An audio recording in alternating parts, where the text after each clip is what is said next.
Jury duty. Just those two words evoke a lot of reactions, and the stories you get from jury duty, they can be awkward. So I proceeded to say my name in full and give my full home address to the court and murderer that was on trial. They can be full of assumptions. They're gonna say that's some old religious Bible thumper, and he's a black guy, got dreadlocks, and yeah, Nick's that dude.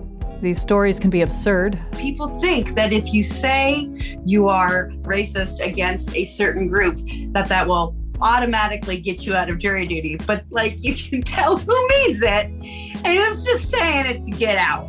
Or like this juror from the Derek Chauvin trial, these stories can be traumatic. All of the video, all of the testimony, all of the tears sits with you. I'm Kyone Wolf, stories from the jury box on Audacious, right after the news. Hi. Hi. Thank you so much for joining me. I know this is a lot for you. Yeah, we'll try it and we'll see how I feel after. Exactly.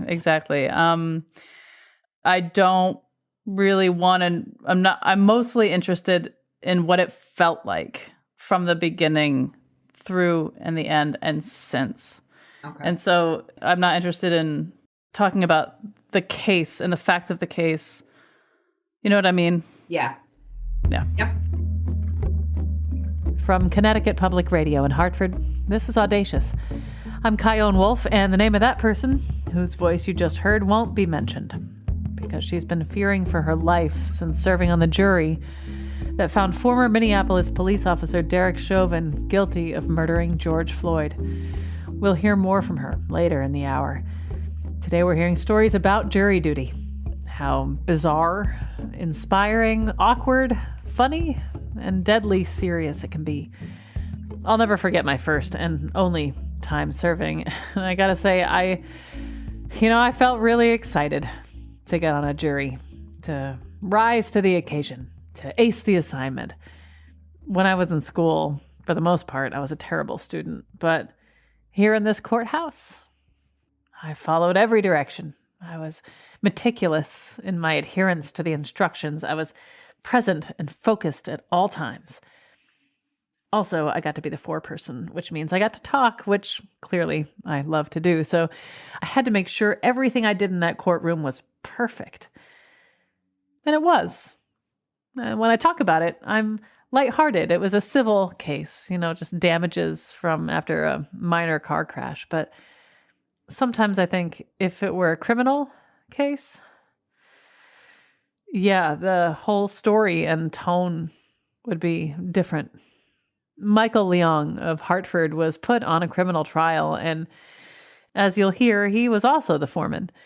Here's his experience, including one really uncomfortable moment. I mean, I didn't know it was a murder trial until I got picked. So I just knew that it was a trial of some sort. So then when I was picked, then I somehow got voted to be the foreman. How did that feel? Because when I was voted to be the foreman, I was like, this is my dream come true I never dreamed of. I was elated. How did you like being a foreman? I will say that I was probably less elated. I mostly got it because nobody else wanted it, and we weren't able to move forward until they picked a foreman. So I just said, okay, I'll do it. Can we just get this over with? So I said I would do it. And so that's how I became foreman, through, apathy. Excellence through apathy. That's probably my tagline now.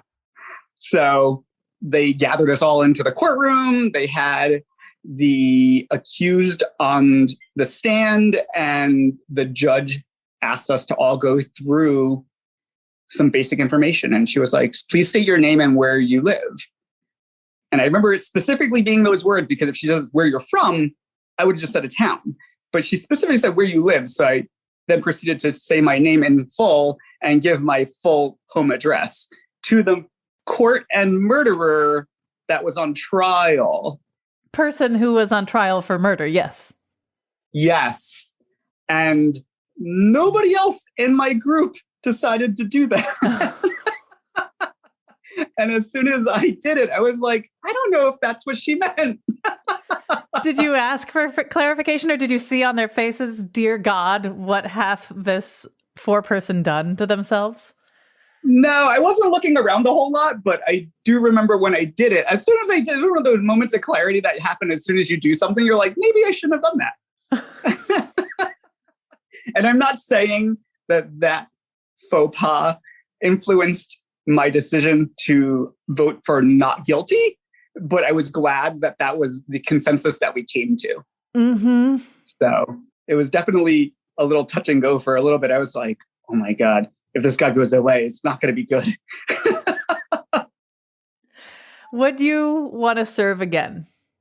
I never try and get out of jury duty. I always show up to my thing. I always hope that I get pardoned before the event happens, but if they call me, then they call me. I don't look at it as a negative thing. It's just an inconvenient thing sometimes, but it is part of our, the process of being an American citizen to participate in the thing that is the thing,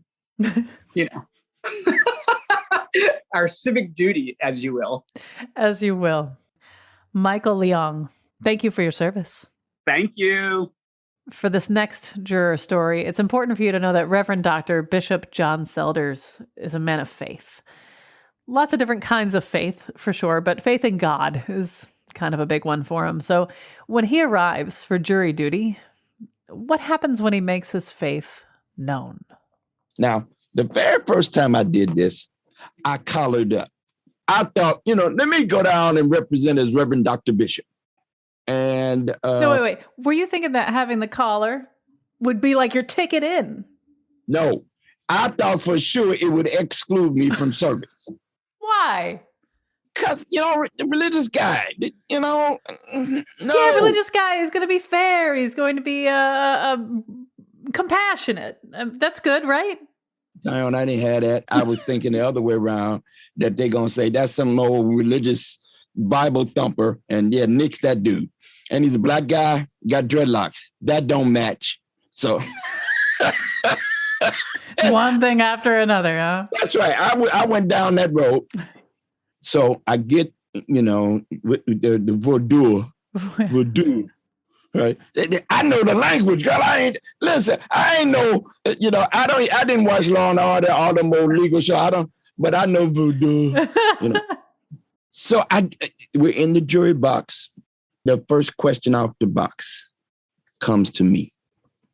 Can you be fair and impartial? Blah, blah, blah, blah. Something like that. It was something about partiality and fairness and all. I said, sure. And I get on the jury. How'd you feel about that?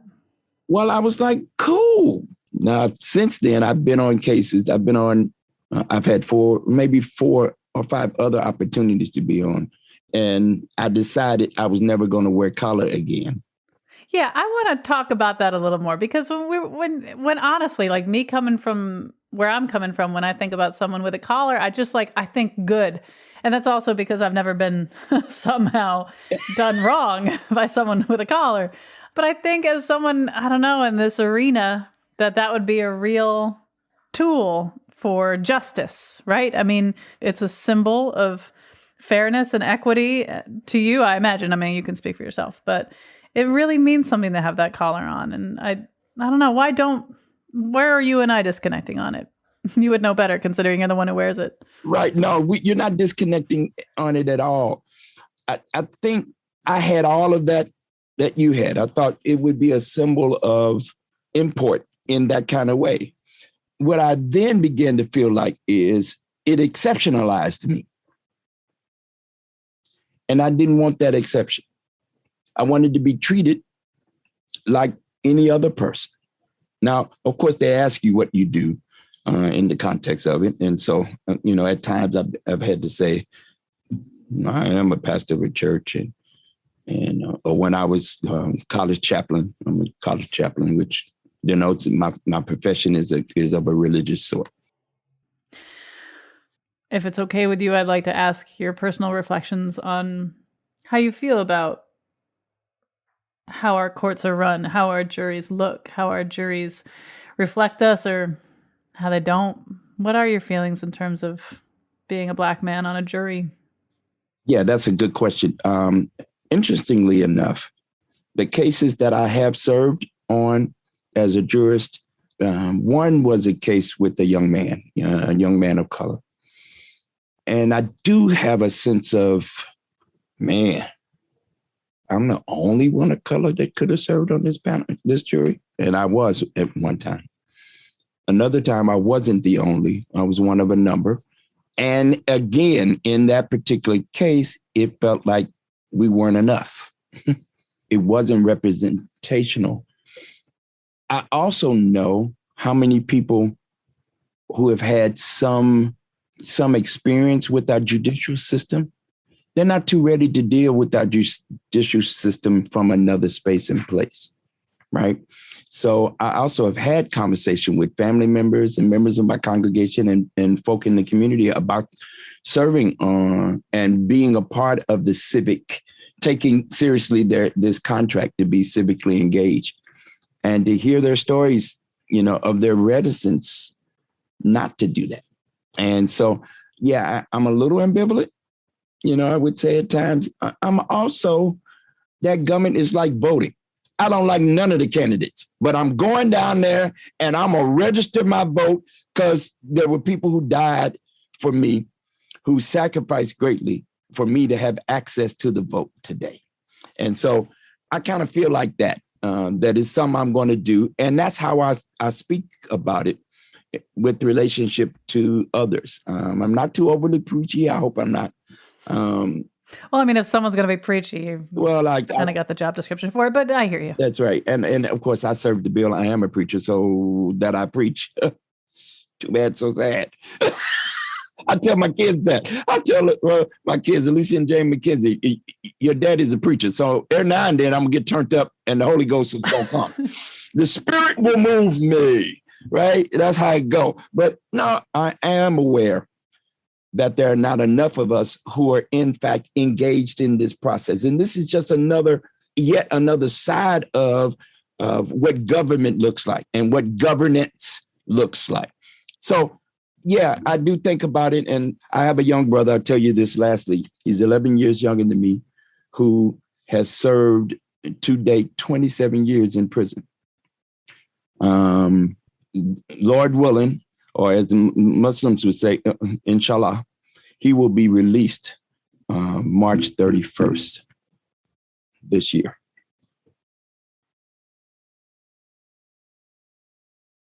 Yeah. When my little brother was tried and convicted of 9 counts, he got mandatory sentencing and 3 strikes you out, and all of that drove that policy. 1997 was the last time I saw him. All right. 27 years ago. His name is Tyrone Delaney Ford. But there's a multi-sided reality to juries, right? This is just, serving as a jurist is one part of this. And I do it secretly and quietly. I am serving on this jury because I wish somebody like me would have been on his jury, that they would understand and serve honorably, integrally, in ways that don't allow the law not to also be human. Bishop John Selders, thank you for talking with me. Of course, you knew you was going to get more out of me than meets the eye. You always do. John is also the Assistant Dean of Students and Coordinator of Community Standards at Trinity College in Hartford. And he's one of the leaders of Moral Monday, CT. After the break. Each judge is really unique and does their own thing. So no courtroom is quite the same. The reason our system works is because regular people put their day aside and they sit down and they do these things. And without it, our system doesn't work. More stories from jury duty from a clerk and an attorney, plus what it was like being a juror deciding the fate of the police officer who murdered George Floyd. In my brain, I think it was like, I don't want to be on this jury. Who really wants to be on this jury? I'm Kyone Wolf. This is Audacious. Stay with me.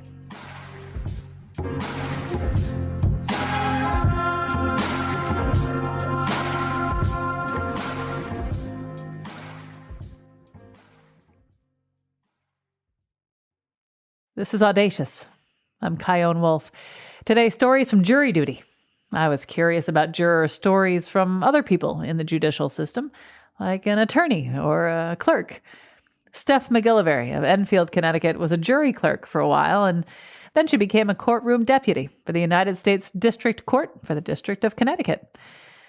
I told her about how, whenever I think about jury duty, I always think about this clip from 30 Rock featuring Tina Fey as Liz Lemon. Excuse me, Imperial Guard, how long do these arson trials typically last? A couple weeks, probably. You can drop the voice.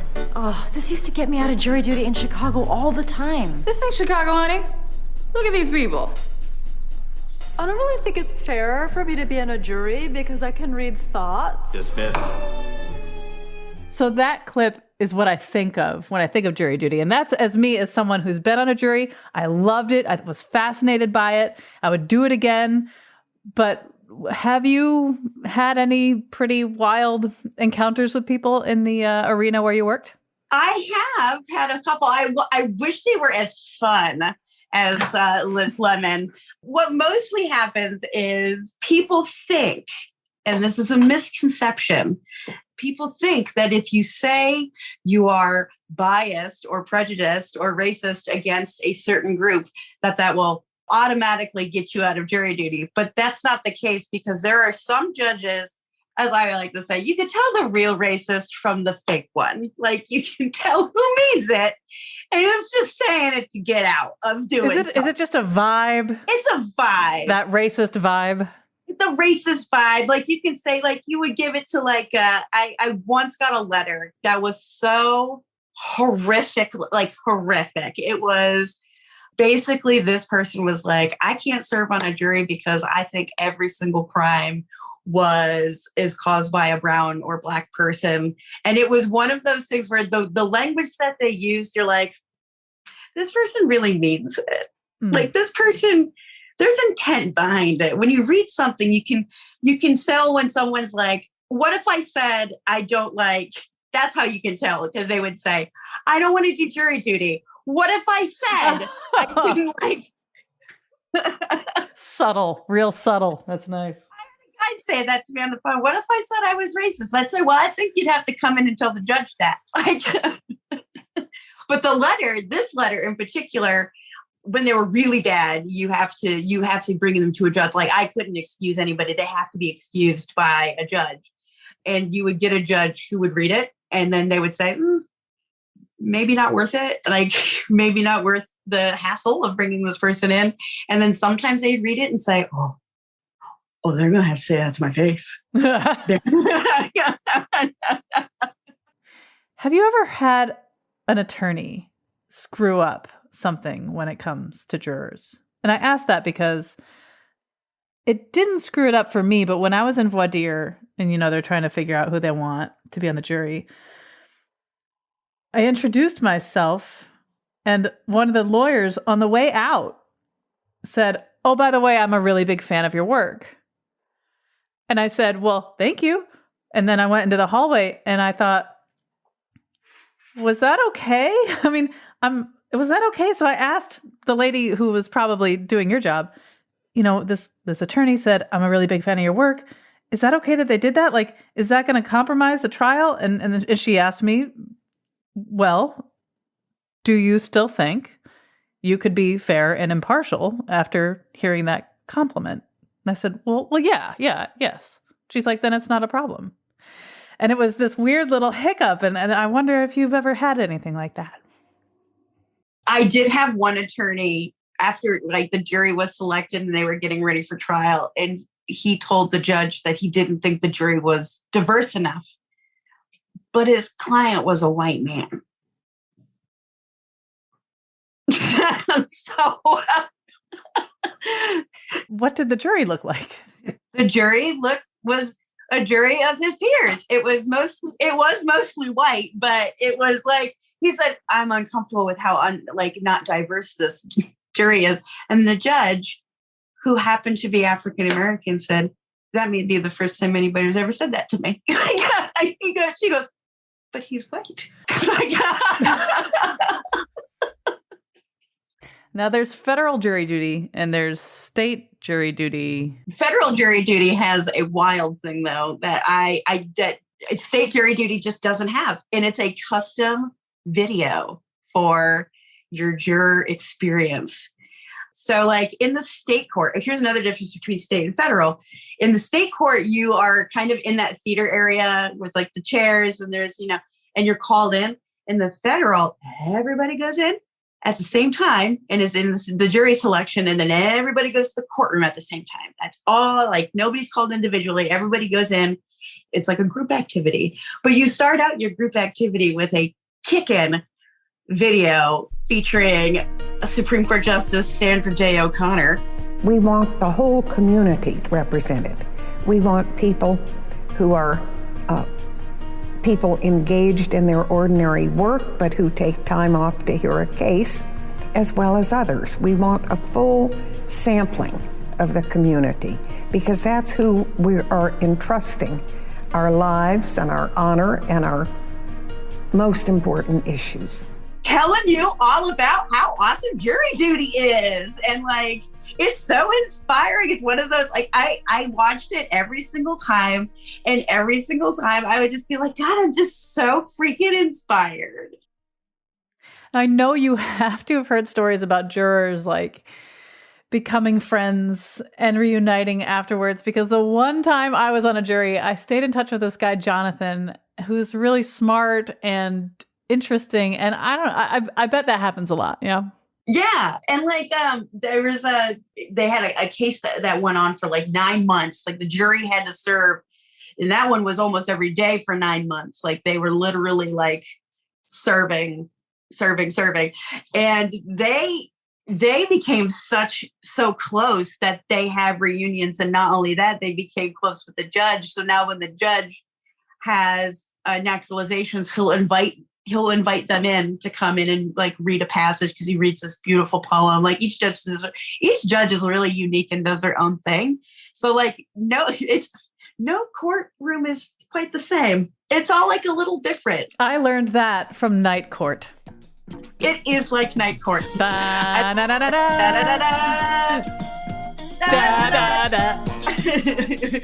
I would work late, I would say that. When it was late at night and there was like 3 people in the office, I would put the night court theme on. Steph MacGillivary, thank you for talking with me. Thank you for your service. You're welcome.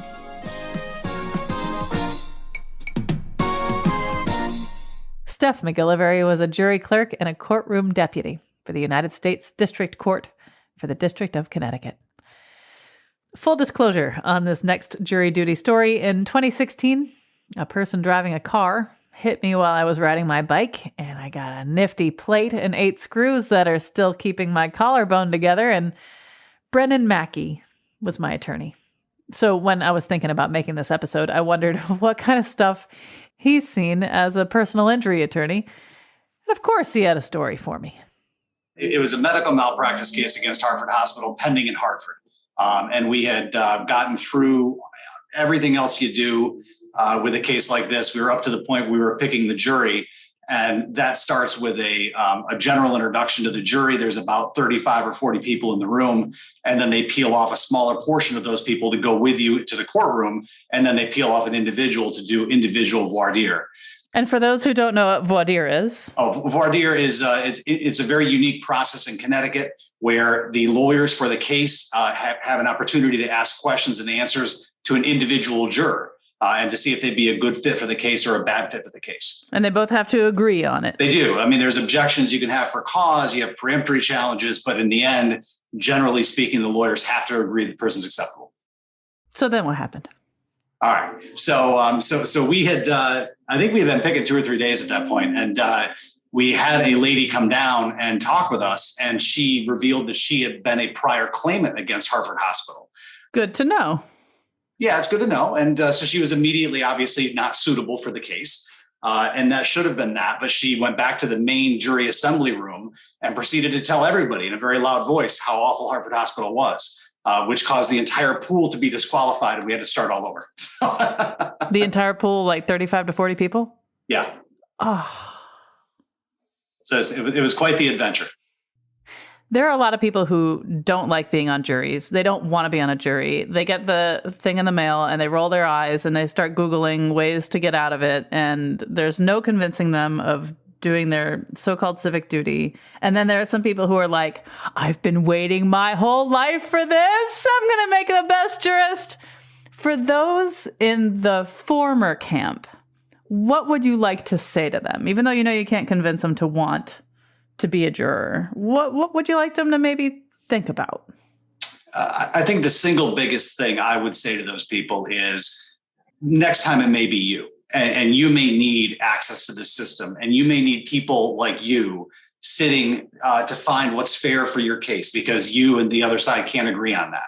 And it doesn't matter what kind of case it is. But if we don't have people who are willing to take the time out of their day, and I know it's a pain, it really is a disruption to your life. But if you're not willing to put your life aside and serve, when you need that service, it may not be available to you because people won't be there. And that's the reason our system works, is because regular people put their day aside and they sit down and they do these things. And without it, our system doesn't work.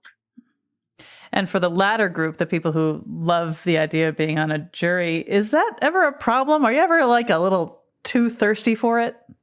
We get a little nervous when people come in doing cartwheels. But you know, I personally like people who are enthusiastic about it. A lot of people are intellectually intrigued by it. They want to learn more about the system. They want to know what this is all about.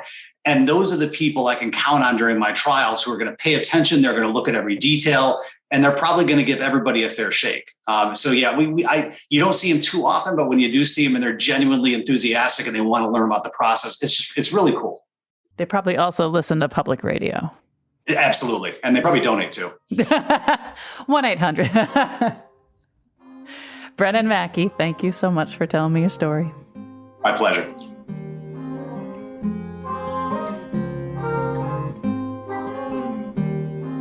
When we get back.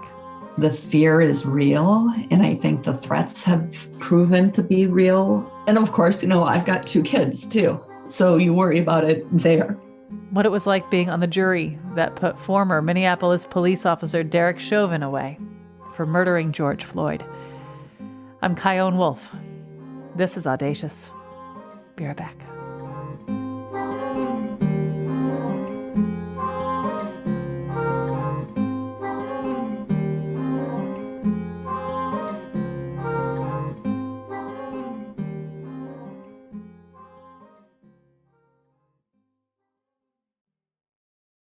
This is Audacious. I'm Kyone Wolf. The final segment of our show about jury duty is a conversation I had with a woman who served on the jury that convicted a police officer for murder.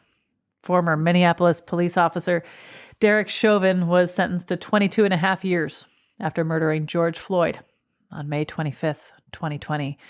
She asked us not to use her name because, as you'll hear, she's received death threats due to her involvement with the case.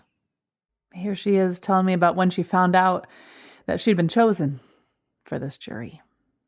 You're in shock, right? Like you kind of sit down, and in my brain, I think it was like, I don't want to be on this jury. Like, who really wants to be on this jury? But there's another part of me. I'm super analytical and super logical. And I know, and this is no offense to you who has a radio show, but the media portrays the storyline however they want it to be told, right? Right. So for me, it was like, but then on the other hand, I would actually know what happened. Nobody else is going to know as much as these jurors are as far as what happened. And even though the whole thing ended up being televised or audio-vised, however you want to say that, you know, you're kind of like, I really want to know the truth, but you're also like, I really don't want to do this. There's a lot of fear. This case had video footage that we in the public could choose whether or not we watched any or all of, but you did not have the choice. So when you had to watch that footage, how did you take care of yourself? You can't. You don't. So prior to being in the courtroom, that very first day of the trial was the first day I ever saw the whole video. So I had seen parts of it before, but I had turned it off because I could not watch a man die. I could not actively watch a man die. I just couldn't.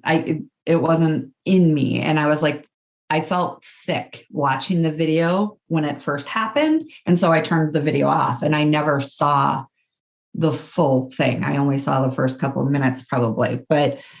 And so in the courtroom, it's the first time you're seeing it. And then you're seeing it over and over and over again. And you can't talk or process this with anyone. So, obviously my kids knew and my mom knew, because if we were ever get sequestered at any point in time, she would have to stay with the kids. So, a couple of people knew, but it's not like you can go home and process this. You can't go to a mental health therapist and talk about it in therapy. I mean, you don't even have time, right? Because you're in court all day, and then you get home, then you're in court the next day. So it's not like you can do anything really outside of jury duty for that time that you're there. So, and you can't talk to the other jurists about it. That's a no-no as well. So everything, all of the video, all of the testimony, all of the tears sits with you. So when this whole thing starts and you have to get to the courthouse, you drive to a secured location that's protected visually, securely, and then you get into a vehicle with a few of the other jurors, and that's it. So when you're going through this process of being protected, secured, this place to this place to this place, lots of people with guns and badges, and you're on a jury deciding the fate of a police officer. So there's all these inputs going on. If I can get anywhere near what that feels like, my first thought is, oh my God, that must have been so scary. There was so many different points in time where it does go through your head that all these police, even though they don't know my name, they now know my face, or they, all this, and this is against police officers, and this is going to be a historic case, right? And so there's definitely that fear, that threat every time. And, there's a lot of fear. There's so many things that go through your mind. I think the biggest one was that our names would be leaked during the trial. We knew if that happened, of course, we would be sequestered in a heartbeat because you're going to get barraged with stuff. But I think at the very end of the trial, the judge and the clerk came and talked to us for about an hour and a half afterwards. We were down there just talking. And we were given the option for the Hennepin County Sheriff to notify our local police departments so that they could have extra patrols or whatever. And we were all like, no. I mean, they don't know our names right now. Let's keep it that way. I mean, our names eventually are going to come out because that's the law. But as long as I can put off my local police department knowing who I am, I don't want them to know who I am, where I live, anything about me being on this trial. And I would say, at least with the other people that were in my car, we all had that same fear. We did not want our local police to know, because you don't know how they feel about things, right? Even now with my name out there, there's certain times that I can pass the police or I see a certain thing and my heart just starts racing, which is really silly. Like, I feel it's silly for me anyways. I don't think the police will do anything to me, but I think majority of people say that, and yet we see stuff happening every day that we can't believe the police are doing. So when my name was about to get released, the morning of, or it was the morning before, I can't remember, I did have the Hennepin County Sheriff reach out to my local department, and the chief of police called me from the local department, and it was nice. He said, "We've got your back." and you did a great service, and you did what was, he didn't say it, but he said you did what was right, kind of thing. So it was nice to hear that from the chief of police, but there's still that fear. And today still there can be times that it's triggering. Yeah. I mean, when we contacted you for this interview, this conversation between the two of us, this was when you weren't totally sold that you wanted to have, because you've had some painful experiences. Will you talk about what those have been? So, for the most part, I shut down my social media the same day that I was selected to be. Actually, I believe I shut down most of my social media before jury selection. After the jury, I created one fake Twitter account to kind of monitor some of the stuff. And I know the FBI was monitoring it, but they don't tell you anything, right? So you don't really know. No, they don't like telling you anything. No. And we don't know. I truly didn't watch the news or talk to, about the case or get anything during the trial. So we knew nothing that was going on in this world outside of the trial, or at least I didn't. So I found a couple of death threats made through my fake Twitter account. The FBI came out, I think in November, with a report of all of the investigations that had been going on through the trial and whatnot, and found out there was a guy with a bunch of weapons that was asking for a top floor in a hotel nearby. Don't know if that was about us or if that was about protesters, but our fears were kind of real or realized. And that was the thing. I knew you're kind of darned if you do and darned if you don't on this verdict, because there are extremists on both ends, right? And so I think it's the extremists that you worry about more than you do the people that are the loudest voicing out there on the streets kind of thing. But so I found a couple of death threats, obviously, from that FBI report. There was a lot more that they were investigating and found. And of course, I'm not on the extremist social media platforms, so I'm not reading them. I'm just reading the general Twitter ones. And then I've kept in touch with a lot of the jury folks. And so some of the other folks were finding some things too. So I know of 2 death threats made in a crazy coincidence. I mean, you kind of wonder when you can stop looking over your shoulder. But the house behind mine, within this last month, somebody kicked in their door and just started shooting. Okay. I live in a fairly affluent suburb. Like, this isn't, nowadays you can't ever say anything's not a commonplace because the world's gone a little crazy. But just somebody kicked in the door and started shooting. And I had called the police because my first instinct or reaction was they got the wrong house. So that street and my street are both dead ends, and they easily could get confused as to which house to get to, kind of thing. So I called and I talked to one of the police officers, and they said, as far as we know, this wasn't about trying to get to you or whatever, but we just don't know. I'll have the investigating officer give you a call, whatever. So I'm kind of freaking out for a few days, right? And then, of course, I'm thinking of all my other neighbors and friends that live next to me and whatnot, and just going, my gosh, was this meant for me? Does this have to do with it? Because that's what you're afraid of. Like, one of those death threats early on was, I would be surprised if they're alive 1 year from now, right? So here you are, how many months later, and you've got this death threat that was made back in April, May, of they won't be alive 1 year from now. And all of a sudden, somebody just happens to pick the house directly behind mine, kicks in the door, and randomly starts shooting. I've had a camera on the back side of my house for many, many years, but I did put one up on the front side of my house too, because of this case. And I did look at my camera then to see if I had any evidence for the police or whatever. And there's no visual on it, but there's the full audio my camera picked up of what happened. So I turned that into the police, but they did arrest the guy. They had him. It was just randomized, and it was a mental health issue for this guy. But point being, like, in my mind, that's where my mind is always going to go. And I don't know when that's going to go away.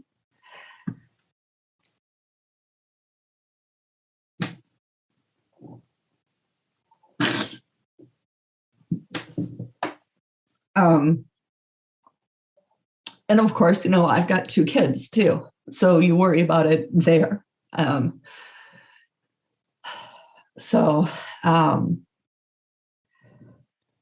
fear is real. And I think the threats have proven to be real to some degree as well. Like I said, they arrested that guy at the hotel and stuff, but yeah. Thank you for telling me that. When it came time for the verdict to be read, what was that like for you? I wasn't the foreperson. And based on, I guess, my previous experience serving on jury and I guess what you see on TV, you kind of thought, oh, the foreperson's the only one that's going to have to talk in the courtroom. But the judge went around then and polled each of us. And we had to confirm that this was our verdict. And that almost made it worse, right? Like, I didn't have to expect to say anything. And you're just like deer in headlights. Oh my gosh, I have to say this out loud.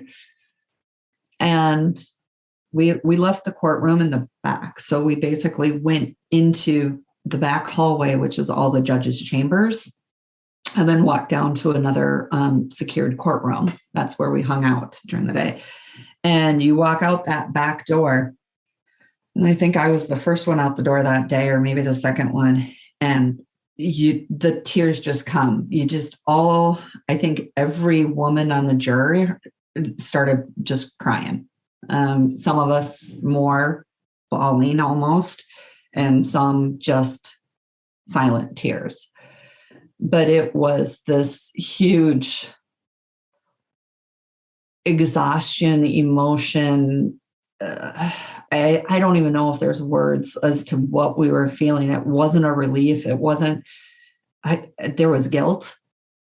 When I told somebody I had guilt, someone accused me of being culturally insensitive. And I was just kind of like, I never signed up to have to send a man to prison. I never signed up to have to label somebody a murderer. Like, that's where the guilt comes. I'm totally fine with our verdict. I know it was the right verdict. I know, but this isn't my career. Like, I didn't want to do this in my life, and I'm a human, and I feel for other humans, right? Like, and I said this even in my questioning. There's more lives affected than just George Floyd's, right? Like, this is so much broader than that, and you feel, right? But you just can't even explain it, to be honest. And we just cried and hugged each other.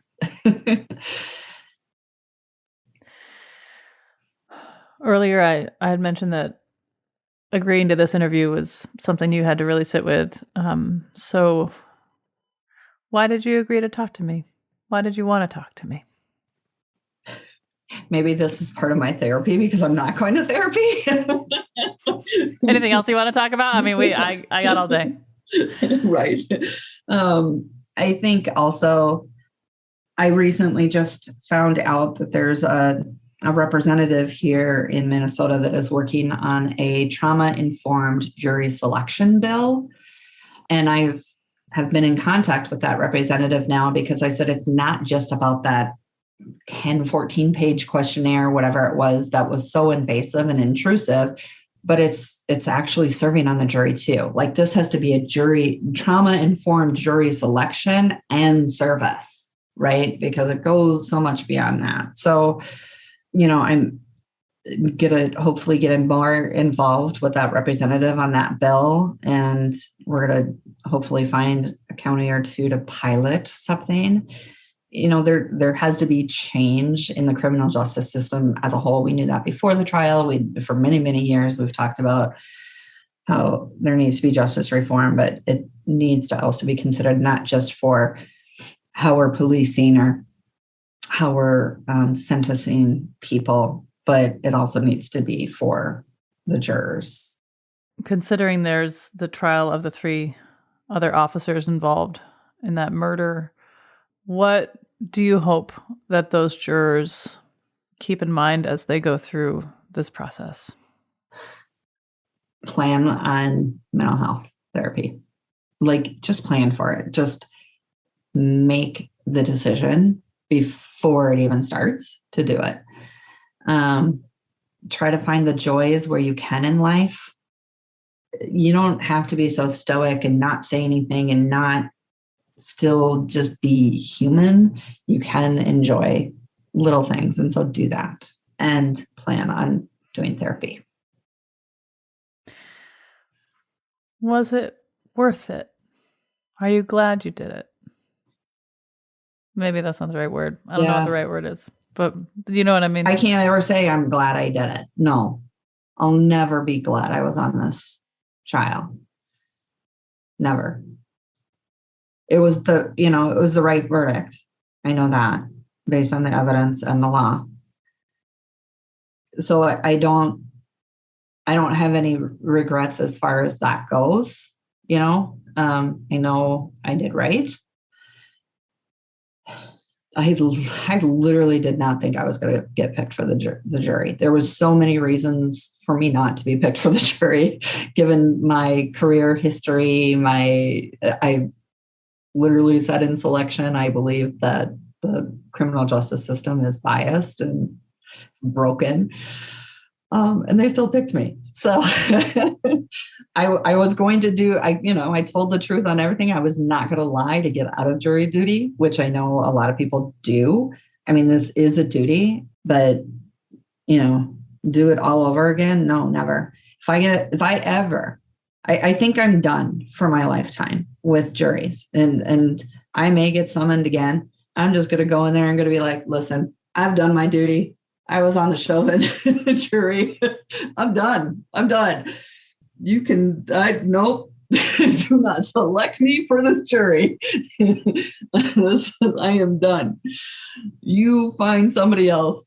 The 40 friends that I know of that I can name right now that have never gotten a jury summons, you find one of them because I'm done. But yeah, I wouldn't ever wish a jury like this for anyone, ever. But I'm glad that we had the jury pool that we had because we did it right. I know that we did it right. I know people questioned it all the time, question the motives of everyone on the jury and whatnot, but I have no doubt. And I was the one that was there. So. Thanks for talking with me. Yeah. Thank you, Kyle.